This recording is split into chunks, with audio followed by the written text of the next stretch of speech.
Welcome to real news. ముందుగా headlines చూద్దాం. Hitech సిటీలో మహిళల మార్కెట్ కు 3.5 ఎకరాలు కేటాయించామన్న రేవంత్. 150 షాపుల మార్కెట్ ద్వారా మహిళల ఉత్పత్తులకు అంతర్జాతీయ మార్కెట్ ప్రవేశం. అమెజాన్ వంటి ప్లాట్ఫామ్లతో మహిళల హస్తకళలకు గ్లోబల్ షోకేస్ హామీ. మహిళా స్వావలంబనకు రేవంత్ ప్రభుత్వం చారిత్రాత్మక అడుగు పెట్టిందని వెల్లడి. రాజీనామా ఊహాగానాల అస్థిర వార్తా బదిలీ మాత్రమేనని కడియం ఖండన. స్పీకర్ నిర్ణయానంతరం మాత్రమే తన కార్యాచరణని ప్రకటిస్తానని స్పష్టం. రాజకీయ బ్రాండ్ కావడం అనే స్థితి దృఢం. రాజీనామా లేదు అంటూ క్లారిటీ. వ్యక్తిగత ఒత్తిళ్లు తన నిర్ణయాలను ప్రభావితం చేయవని దృఢ పథకం.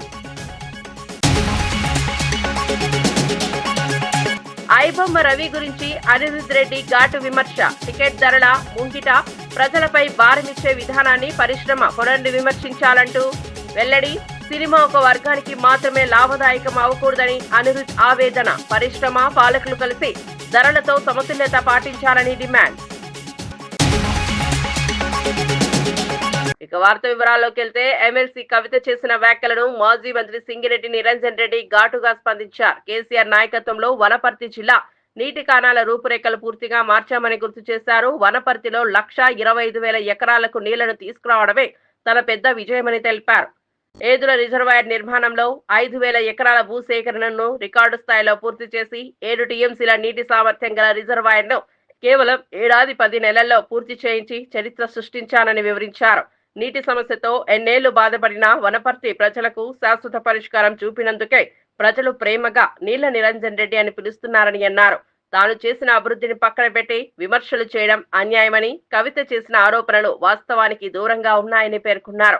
వనపర్తి కోసం తన కృషిని ప్రజలే న్యాయంగా అంచనా వేస్తారని, భూములు, నీటి ప్రాజెక్టులు, సేద్యాభివృద్ధి తన పని మీదే నిలబెట్టాయని నిరంజన్ రెడ్డి స్పష్టం చేశారు. చిత్తశుద్ధితో, కేసీఆర్ చలవతో, ఆయన ఆశీర్వాదంతో 1,25,000 ఎకరాలకు ఒక్క వనపర్తిలోనే నీళ్ళు ఇచ్చిన. మిగతా జిల్లాలోని, ఉమ్మడి జిల్లాలోని సాగునీటి ప్రాజెక్టులు కానీ, విద్యా సంస్థలు కానీ, ఇతర ఇన్ఫ్రాస్ట్రక్చర్ కోసం కానీ సమిష్టిగా అందరం కలిసి చేసినటువంటి పని అద్భుతమైనటువంటి పని. 1 ఎకరాకి నేను నీళ్ళు లేకపోతే, మరి కేసీఆర్ నీళ్ళు లేకపోతే వనపర్తి ప్రాంతంలో రేవంత్ రెడ్డి ఇచ్చిన నీళ్ళతో వస్తున్నాయా? నీ ఉద్దేశం ఏంటి? పంటలు రేవంత్ రెడ్డి ఇచ్చిన నీళ్లతో పడుతున్నాయమ్మా? పాత వాటికి వెళ్ళి తెచ్చి ఇస్తున్నాడు. పాత అంటే 2017లో 2 బ్రాంచ్ కెనాల్స్ కి కేసీఆర్ గారు ఒక్కొక్కటి 25,000 50,000 ఎకరాలకు జీవోలు ఇచ్చి టెండర్లు పిలిచి పనులు చేయించింది. ఇది కాంగ్రెస్ పని అమ్మా? లేకుంటే రేవంత్ రెడ్డి వచ్చినాక చేసిన పని? పాత వాటికే పెట్టిందని చెప్తున్నాం.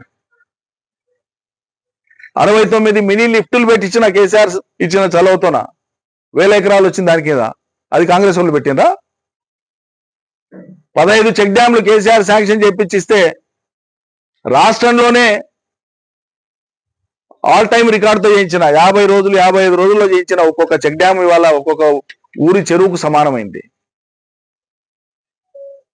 భారతదేశంలోనే రికార్డు 5,000 ఎకరాల భూసేకరణ పూర్తి చేసి 7 టీఎంసీల నీటి సామర్థ్యం కలిగినటువంటి ఏదుల రిజర్వాయర్ ను 1 సంవత్సరం 10 నెలల కాలంలో పూర్తి చేయించేసిన.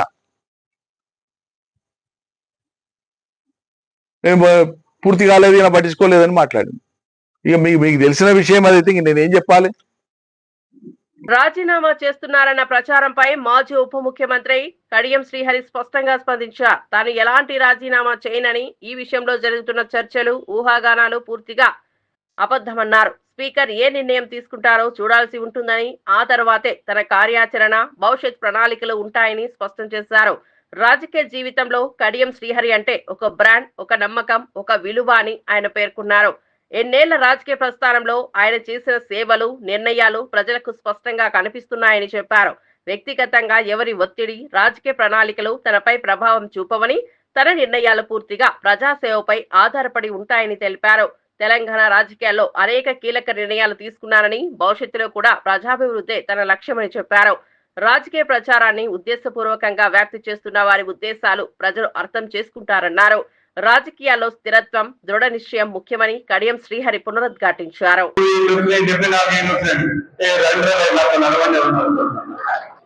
నాతో సమానంగా పనిచేయలేకపోతాను. నా బాధ ఈ ఏజ్లో నేను రోజు 3-4 కార్యక్రమాలు చేస్తున్నాను, తిరుగుతూనే ఉన్నాను. మరి మీరు వస్తలేరు అట్లా.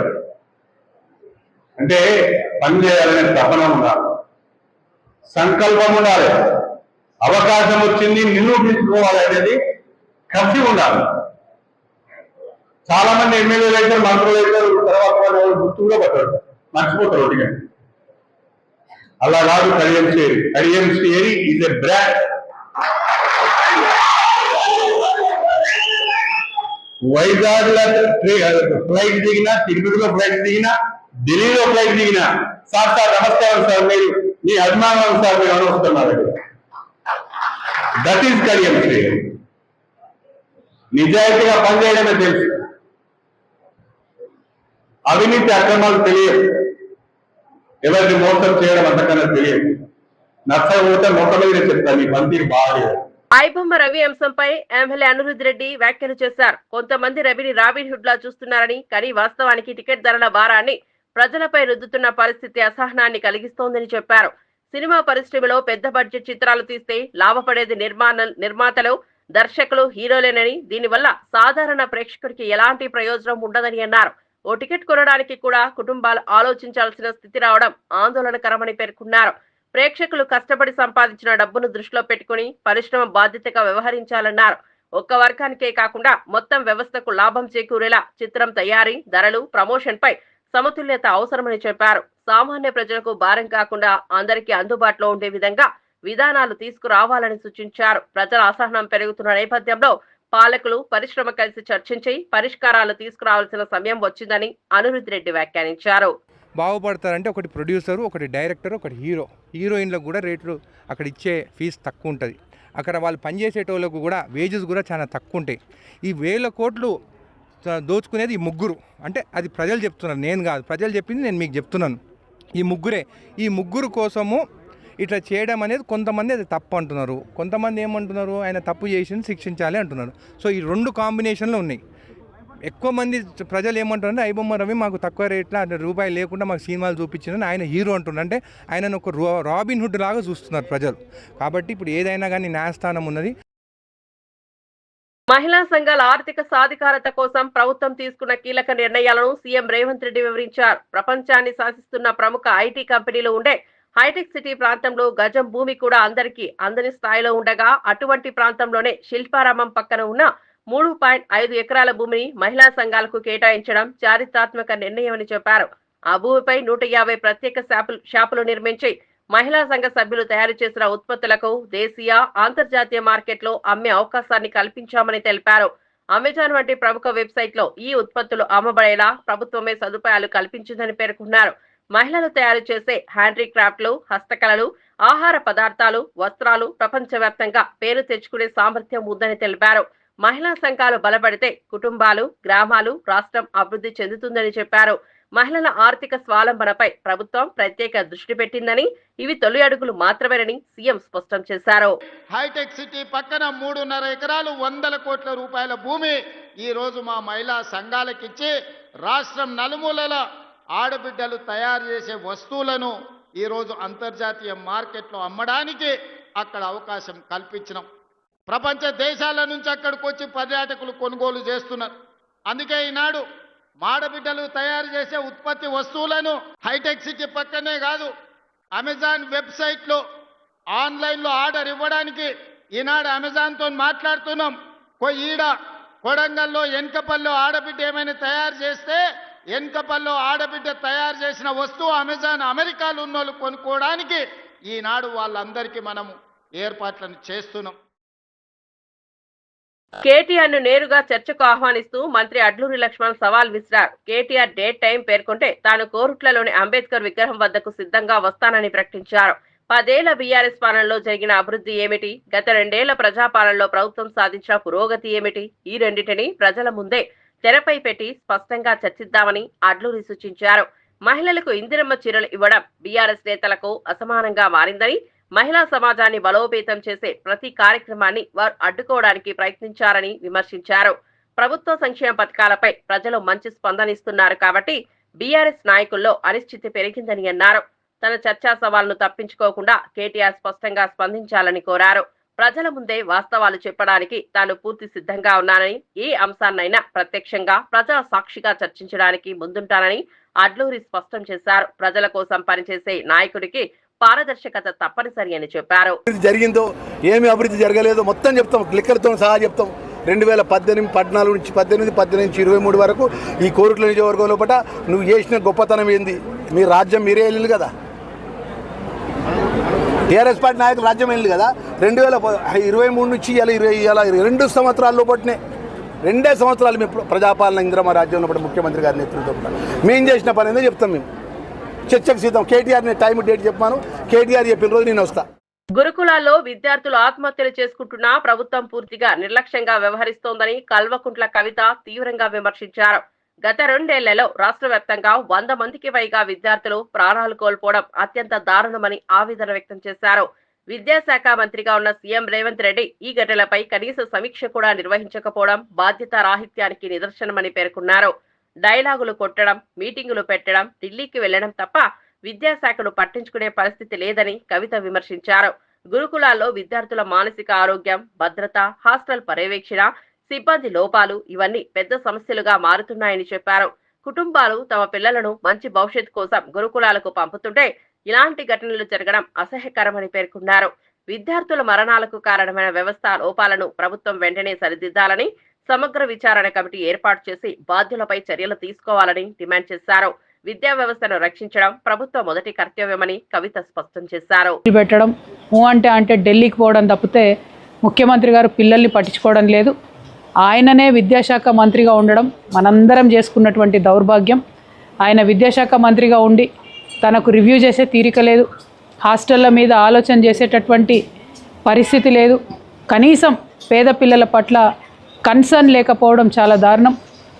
పదే చెప్పిన ఈ మైనారిటీ రెసిడెన్షియల్ స్కూల్స్ అయినా, బీసీ, ఎస్సీ, ఎస్టీ వెల్ఫేర్ పాఠశాలలలో ఆడపిల్లలైనా మగపిల్లలైనా ఇట్లా బలవన్మరణాలకు లోనవుతూ ఉన్నారు. దీన్ని ప్రభుత్వం తక్షణమే సీరియస్గా తీసుకోవాలని డిమాండ్ చేస్తూ ఉన్నాను. మరి ఎందుకు జరిగింది ఈ ఘటన అని తెలుసుకోవడం లేదు. మొన్న హుజూరాబాద్లో ఒక బిడ్డ దగ్గరికి పోయి వచ్చినాం, అంతకుముందు ఇంకొక చోట జరిగింది. ఇట్లా కంటిన్యూస్గా మేము పోయినటువంటి ఈ మధ్య కాలంలోనే ఒక 10-15 ఇన్సిడెంట్స్ ఉన్నాయి. మీరు రాజ్యంలోకి వచ్చిన 2 సంవత్సరాల్లో ఇంతమంది చిన్నపిల్లల్ని పొట్టన పెట్టుకున్నారు. ఇది కరెక్ట్ కాదు. తక్షణమే రేవంత్ రెడ్డి గారు ఇది చాలా సీరియస్గా తీసుకోవాలి. మేము తెలంగాణ జాగృతి తరఫు నుండి కూడా హ్యూమన్ రైట్స్ కమిషన్లో మరి దీని మీద ఒక ఎంక్వైరీ చేయాలని చెప్పి కూడా తక్షణమే పిటిషన్ కూడా ఫైల్ చేస్తాము. మరి మీరు విని రివ్యూ చేసుకున్నారా? సరే అవసరమైతే state human rights commission, national human rights commission వరకు కూడా వెళ్ళి కదలిక తీసుకొని వస్తామని ప్రభుత్వాన్ని హెచ్చరిక చేస్తూ ఉన్నాం. విద్యాశాఖ మంత్రిగా ఉన్నటువంటి గౌరవ ముఖ్యమంత్రి గారు తక్షణమే ఈ సిచ్యువేషన్ మీద రివ్యూ చేయాలని కూడా డిమాండ్ చేస్తా ఉన్నాం. బీఆర్ఎస్ నేతల అవినీతి విషయంపై కాంగ్రెస్ ప్రభుత్వ ధైర్యాన్ని పరీక్షిస్తూ మాజీ ఎంపీ కొండా విశ్వేశ్వరరెడ్డి ఘాటు వ్యాఖ్యలు చేస్తారు. కవితను లోపల వేశాం, అయితే కేటీఆర్ ను లోపల పెట్టే ధైర్యం కాంగ్రెస్ ప్రభుత్వం ఉందా అని సవాల్ విసిరారు. కాంగ్రెస్, బీఆర్ఎస్ పార్టీల మధ్య గోప్యమైన పొత్తు ఉన్నదనే కాళేశ్వరం అవినీతిపై చర్చలు తీసుకోవడం లేదని ఆరోపించారు. కాళేశ్వరం ప్రాజెక్టులో 1,00,000 కోట్ల అవినీతి జరిగిందని కాంగ్రెస్ చెప్పింది. కానీ 2 ఏళ్లు ఎలాంటి అరెస్టులు చేయకపోవడం ప్రజల్లో అనుమానాలు రేకెత్తిస్తోందన్నారు. మునుగోడు ఉప ఎన్నికల్లో కాంగ్రెస్, బీఆర్ఎస్ కలిసి బీజేపీని ఓడించేందుకు పనిచేశారని కూడా ఆరోపించారు. రాహుల్ గాంధీ భారత్ జోడో యాత్రకు ఆర్టీసీ బస్సులు పంపింది కేసీఆర్ ప్రభుత్వమేనని గుర్తు చేశారు. అవినీతి వ్యతిరేకంగా నిజమైన పోరాటం చేయాలంటే కాంగ్రెస్ మాటలు కాక కార్యాచరణ చూపాలని కొండా వ్యాఖ్యానించారు. బీఆర్ఎస్ పెద్దలపై చర్యలు తీసుకోకపోతే 2 పార్టీలు ప్రజలను మోసం చేస్తున్నట్లు అవుతుందని హెచ్చరించారు. మున్గోడు ఇద్దరు కలిసి బీజేపీని ఓడగొడుతున్న ప్రయత్నం చేసిండ్రు, సాధించిండ్రు కూడా. మున్గోడ్ల భారత్ జోడో యాత్రకు బస్ పంపింది టీఆర్ఎస్ ప్రభుత్వం. భారత్ జోడో యాత్ర ఎవరు? రాహుల్ గాంధీ. భారత్ జోడో యాత్రకు ఆర్టీసీ బస్సులు కిరాయికి పంపించింది. ఆర్టీఐ వేసినా ఇంకా సమాధానం రాలేదు.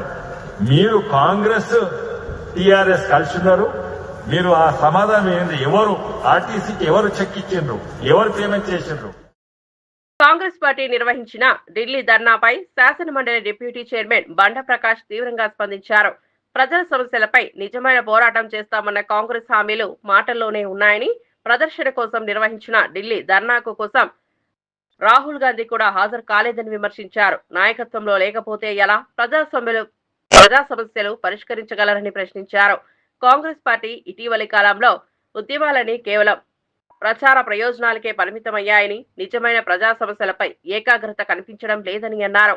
తెలంగాణకు సంబంధించిన కీలక సమస్యలు, రైతుల ఇబ్బందులు, ధరల నిరుద్యోగం వంటి అంశాలపై కాంగ్రెస్ ప్రభుత్వం సంపూర్ణ వైఫల్యం చూపుతోందని ఆరోపించారు. ఢిల్లీలో పెద్ద డ్రామాగా చేపడుతున్న ధర్నా నాయకత్వం గైర్హాజరుతో పూర్తిగా ప్రభావం కోల్పోయిందని చెప్పారు. కాగితం మీద పోరాటాలు కాదు, ప్రజల్లోకి వెళ్లి సమస్యలు వినాలి, పరిష్కార మార్గాలు చూపాలి అని స్పష్టం చేశారు. కిందికి వస్తే అది తెలంగాణ ప్రజల ఆత్మగౌరవానికి భంగం. అది సరే, నీకు అది ఉన్నా కూడా మార్చి వరకు టైం ఉంది. మొన్నటి పార్లమెంట్ సమావేశాల్లో నువ్వు ధర్నా పెట్టినావు. ఒక్క పార్లమెంటు మెంబర్లు ఎవరైనా, రాహుల్ గాంధీ గారు ఎవరో నీ ధర్నాకు వచ్చినారా? నువ్వు 2 సార్లు ధర్నా అయింది ఇప్పుడు ఢిల్లీలో. కనీసం 2 సార్లు ధర్నా చేసినావు, నీ పార్లమెంట్లో ఇష్యూ రేజ్ చేయొచ్చు కదా. 250 మంది దాకా నీకు మీ కాంగ్రెస్కు అనుబంధ విభాగాల సభ్యులు ఉన్నారు. వాళ్ళందరూ రేజ్ చేసి పార్లమెంటును స్తంభింపజేయవచ్చు కదా. అటువంటి కార్యక్రమం ఏం జరగలేదనే విషయాన్ని కూడా మనం గుర్తుపెట్టుకోవాలి. ఈరోజు ఈ జీవో మీద మరి చేసి ఈరోజు 46 జీవోని చేయడం అనేది ఇది మొదటి నుంచి చేసిన కార్యాచరణ లోపం. దాని మీద సీరియస్నెస్ లేదు, కమిటెడ్నెస్ లేదు. సూర్యాపేటలో బీఆర్ఎస్ నేతలు నిర్వహించిన సన్నాహక సమావేశంలో ఈ నెల 29న జరగనున్న దీక్షా దివాస్ ను ఘనంగా నిర్వహించాలని నిర్ణయించారు. తెలంగాణ చరిత్రలో నవంబర్ 29 ప్రత్యేక స్థానం సంపాదించుకున్న రోజు అని వారు గుర్తు చేశారు. తెలంగాణ వచ్చుడో కేసీఆర్ సచ్చుడో అన్న నినాదమే ఉద్యమానికి ఊపిరిగా మారిందని, రాష్ట్ర ఏర్పాటులో ఆ రోజు కీలక మలుపు తీసుకొచ్చిందని పేర్కొన్నారు. కేసీఆర్ ఆమరణ దీక్షతోనే కేంద్రం మెడలు వంచింది. ఆ నిర్ణయమే తెలంగాణ రాష్ట్రం జనానికి దారితీసిందని నాయకులు తెలిపారు. జననానికి దారితీసిందని నాయకులు తెలిపారు. ఉద్యమ సమయంలో ఉద్యోగులు, విద్యార్థులు, రైతులు అన్ని వర్గాలు ఐక్యంగా పోరాడిన గొప్ప సమయాన్ని ఈ సందర్భంగా స్మరించారు. ఇప్పుడు రాష్ట్ర వ్యాప్తంగా అన్ని గ్రామాల నుంచి వేలాది మంది దీక్షా దివాస్ కోసం సిద్ధమవుతున్నారని చెప్పారు. సూర్యాపేటలో రాష్ట్రానికి ఆదర్శంగా దీక్షా దివాస్ ను నిర్వహిస్తామని హామీ ఇచ్చారు. ఈ సందర్భంగా రేవంత్ రెడ్డి ప్రభుత్వంపై కూడా విమర్శలు గుప్పించారు. పెద్ద ఎత్తున భూ మార్పిడి, పరిశ్రమల కార్పొరేషన్ భూముల్లో అవకతవకలు, కోకాపేట వేలల్లో భారీ అసంస్కృత ప్రభుత్వం వైఖరిని బహిర్గతం చేస్తున్నాయని వ్యాఖ్యానించారు. ప్రజా సమస్యలను పక్కన పెట్టి కేవలం డబ్బు రాజకీయాల్లో నిమగ్నమైన ప్రభుత్వం రాష్ట్రాన్ని వెనక్కి లాగుతోందని బీఆర్ఎస్ నేతలు ధ్వజమెత్తారు. కేసు అవుతుంది, ఇది క్రిమినల్ కేసు అవుతుంది.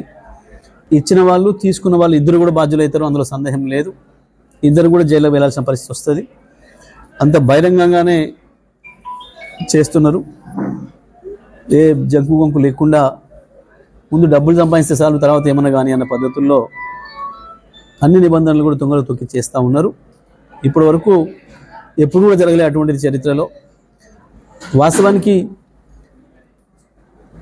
Telangana industrial infrastructure development corporation ఏదైనా చేయదలుచుకుంటే వాళ్ళు భూములు, ప్రభుత్వ భూముల్ని తీసుకున్నా లేదా ప్రైవేట్ భూముల్ని అక్వైర్ చేసినా వాళ్ళు డెవలప్ చేస్తారు, వాళ్ళే ధర నిర్ణయించాలి, అమ్ముతారు తప్ప సబ్ రిజిస్టర్ వాల్యూకి ఎప్పుడు కూడా సంబంధం లేదు.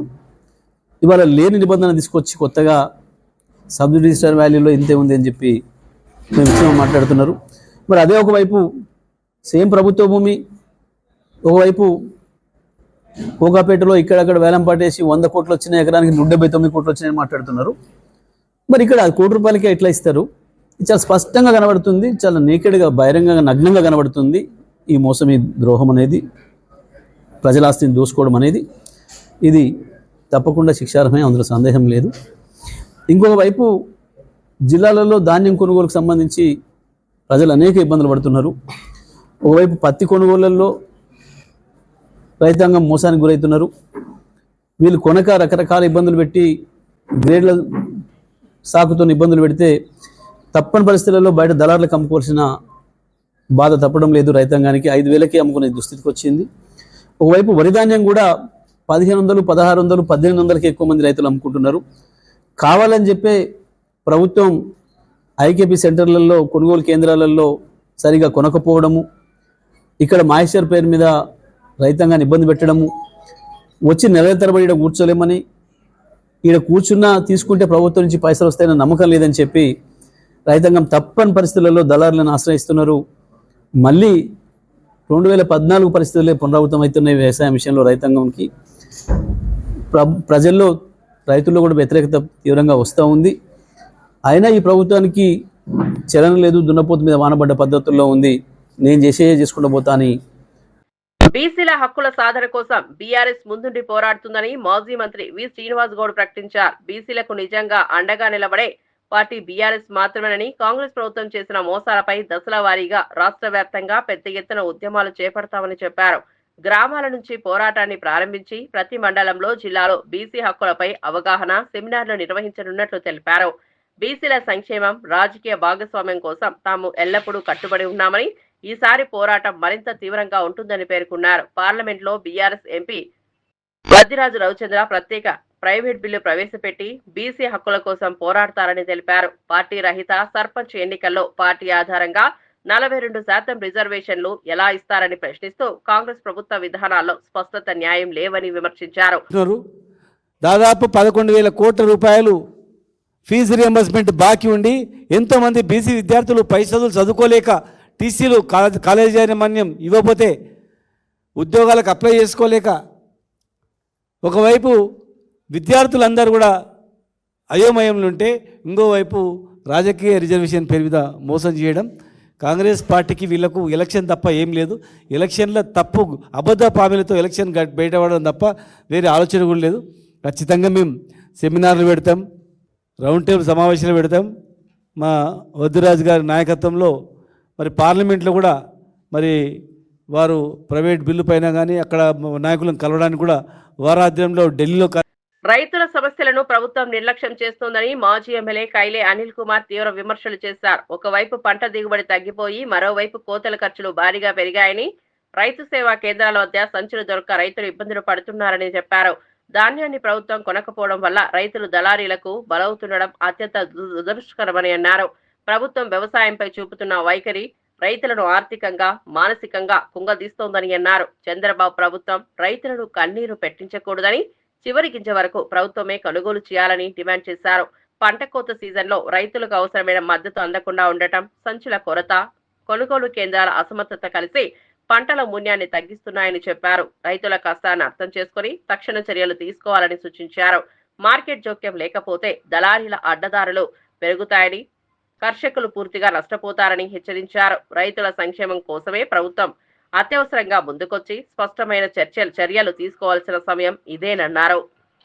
రైతు భరోసా కేంద్రానికి వెళ్తే ఒక ట్రిప్ షీటు కట్ చేసి, ఆ ట్రిప్ షీటు ర్యాండమ్గా ఏదో ఒక రైస్ మిల్ కొనాల్సిందే. ఆ రైస్ మిల్లో ఆ రైతుకి అప్పుడు సపోర్టు ప్రైస్ అంతా కూడా వచ్చేది. కానీ ఈరోజు దళారుల దగ్గరికి వెళ్తే వాళ్ళు ఏం మాట్లాడతారు, మీకు 1,400 రూపాయలు ఇస్తాం, మొన్నేమో 1,500 ఇస్తానన్నారు. అంటే మనకి సపోర్టు ప్రైసు 1,790 రూపాయలు ఉంటే ఈరోజు 1,400 రూపాయలు ఇస్తామని చెప్తున్నారు. అంటే రైతు ఎంత నష్టపడి, ఎన్ని దశల్లో రైతు నష్టపోయాడో ఒక్కసారి ఆలోచించేయవలసిందిగా మనం చేస్తా ఉన్నాం. ఎంత దారుణమైన పరిస్థితి అంటే, ఈ రాజకీయ నాయకులు కూడా అందులో ఇంటర్ఫీర్ అయిపోయి ఒక మాఫియాగా ఏర్పడి, రైస్ మిల్లర్ దగ్గర నుంచి వ్యాపారస్తుడి దగ్గర నుంచి అందరూ కూడా ఒక మాఫియాగా ఏర్పడిపోయి ఈరోజు ధాన్యం కొనే పరిస్థితి లేదని చెప్పి ఈ సందర్భంగా తెలియజేస్తా ఉన్నాం. ఎప్పుడు కూడా చరిత్ర లేదు. కనీసం యూరియా కూడా అందించిన పరిస్థితి లేదు. పంట విత్తిన దగ్గర నుంచి ఈ రోజు వరకు రైతు పడినటువంటి చిత్రవద ఈ చరిత్రలో ఎప్పుడు, ఈ సంవత్సరం పడినటువంటి చిత్రవద ఎప్పుడు కూడా రైతు పడలేదని చెప్పి మనం చేస్తా ఉన్నాం. దీనికి కారణం ఏంటంటే పాలకుల యొక్క నిర్లక్ష్యం. రైతుల పట్ల మీకు ఇంట్రెస్ట్ లేదు, మీకు ధాన్యం పండించడం గురించి మీకు ఇంట్రెస్ట్ లేదు. మీరు ఎంతసేపు కూడా ఏదో పెట్టుబడి తెస్తున్నాం, ఏదో సమ్మిట్ పెట్టాం, మీరు తీసుకురండి, పెట్టుబడి పెట్టండి, సమ్మిట్ పెట్టండి, కానీ ఈ ఆంధ్రప్రదేశ్లో ఉన్నటువంటి రైతులను ఆదుకోండి. మీరు ఏదైతే ఆ రోజు పంట నష్ట పరిహారం ఇస్తానన్నారో, ఎన్యూమరైజేషన్ చేశారో, అది కూడా తప్పులు తడకగానే ఉంది. ఏదైతే ఎన్యూమరైజేషన్ చేశారో ఆ ఎన్యూమరైజేషన్కి ఈరోజు మీరు ఏదన్నా ఆ ఇన్పుట్ సబ్సిడీ రిలీజ్ చేస్తే రైతు ఈ వ్యయానికి గానీ అతను. ఆంధ్రప్రదేశ్ లో లా అండ్ ఆర్డర్ పరిస్థితి దేశంలోనే అట్టడుగున పడిపోయిందని వైఎస్ఆర్సీపీ ప్రధాన కార్యదర్శి గడికోట శ్రీకాంత్ రెడ్డి తీవ్రంగా విమర్శించారు. రాష్ట్రం ఇంతకీ ఎంత దిగజారుతుందో అర్థం కావడం లేదని ఆవేదన వ్యక్తం చేశారు. ప్రజల రక్షణ కోసం ఉన్న పోలీసులు అధికార పార్టీ వైపు కాకుండా న్యాయం వైపు, ప్రజల వైపు నిలబడాల్సిన అవసరం ఉందని స్పష్టం చేశారు. కానీ ప్రస్తుత ప్రభుత్వం పాలనలో పోలీసులు పూర్తిగా రాజకీయ ఒత్తిడికి వశమైపోయారని, ప్రజా సమస్యలు పట్టించుకునే పరిస్థితి కనిపించడం లేదని అన్నారు. ప్రశ్నించే నాయకులు లేకపోవడంతో కొంతమంది అధికారులు నిర్బంధం లేకుండా వ్యవహరిస్తున్నారని, వారు చేస్తున్న ప్రతి తప్పు రికార్డులో నిక్షిప్తం అవుతుందని గడికోట హెచ్చరించారు. నేరాలు పెరుగుతున్నా పరిష్కార చర్యలు లేకపోవడం రాష్ట్రానికి ప్రమాదకరమని, ప్రజల్లో భద్రతాభావం దెబ్బతింటోందని పేర్కొన్నారు. ఏపీ ప్రజలు శాంతి భద్రత కోసం ఎదురుచూస్తున్నారని, పోలీసులు రాజకీయాలకు దూరంగా ఉండి నిజాయితీతో పనిచేయాలని స్పష్టం చేశారు. లా అండ్ ఆర్డర్ పై ప్రభుత్వం అత్యవసర చర్యలు తీసుకోవాలని డిమాండ్ చేశారు. సో ఈ కొత్తగా పాత రికార్డ్స్ తారుమారు చేసి ఇప్పుడు కొత్తగా ఎక్కించేటువంటి రికార్డ్స్ అన్ని కూడా నోటెడ్ అయి ఉంటాయి. భవిష్యత్తులో ఎక్కడున్నా కూడా తప్పు చేసిన వాళ్ళు ఎక్కడికి పోయినా వాళ్ళ శిక్ష ఖచ్చితంగా ఉంటుంది వాళ్ళకు. సో దయవుంచి అధికారులను కూడా వాళ్ళు దగ్గర పెట్టుకుని పనిచేయమని చెప్తున్నాం. మంచి న్యాయం అనేది ఆలోచన చేయమంటున్నాం. మీ స్వల్ప ఆదాయాల కోసం దిగజారి వ్యవస్థను ఇది చేసి కుటుంబాలను నాశనం చేయకండి. మంచి పద్ధతులు అవలంబించండి. లేని పక్షంలో ఇవన్నీ కూడా ప్రశ్నించేవారు లేరు అన్నటువంటి రీతిలో మీరు ఏమైనా వివరిస్తుండొచ్చు. సో అన్ని కూడా రికార్డ్ అవుతున్నాయి. ఎవరైతే తప్పు చేసి ఇట్లాంటి చేస్తున్నారో వాళ్ళందరికీ కూడా ఖచ్చితంగా శిక్ష అన్నటువంటిది ఖచ్చితంగా ఉంటుందని కూడా తెలియజేస్తాం. ముగించే ముందు ముఖ్యాంశాలు మరోసారి. హైటెక్ సిటీలో మహిళల మార్కెట్ కు 3.5 ఎకరాలు కేటాయించామన్న రేవంత్. 150 షాపుల మార్కెట్ ద్వారా మహిళల ఉత్పత్తులకు అంతర్జాతీయ మార్కెట్ ప్రవేశం. అమెజాన్ వంటి ప్లాట్ఫామ్లతో మహిళల హస్తకళలకు గ్లోబల్ షోకేస్ హామీ. మహిళా స్వావలంబనకు రేవంత్ ప్రభుత్వం చారిత్రాత్మక అడుగు పెట్టిందని వెల్లడి. రాజీనామా ఊహాగానాల అస్థిర వార్తా బదిలీ మాత్రమేనని కడియం ఖండన. స్పీకర్ నిర్ణయానంతరం మాత్రమే తన కార్యాచరణని ప్రకటిస్తానని స్పష్టం. రాజకీయ బ్రాండ్ కావడం అనే స్థితి దృఢం. రాజీనామా లేదు అంటూ క్లారిటీ. వ్యక్తిగత ఒత్తిళ్లు తన నిర్ణయాలను ప్రభావితం చేయవని దృఢ పథకం. ఐబొమ్మ రవి గురించి అనిరుద్ రెడ్డి ఘాటు విమర్శ. టికెట్ ధరల ముంగిట ప్రజలపై భారమిచ్చే విధానాన్ని పరిశ్రమ పునర్విమర్శించాలంటూ వెల్లడి. సినిమా ఒక వర్గానికి మాత్రమే లాభదాయకం అవ్వకూడదని అనిరుద్ ఆవేదన. పరిశ్రమ పాలకులు కలిసి ధరలతో సమతుల్యత పాటించాలని డిమాండ్. ఈనాటి వార్తా విశేషాలు మరో బులెటిన్ లో మళ్ళీ కలుద్దాం.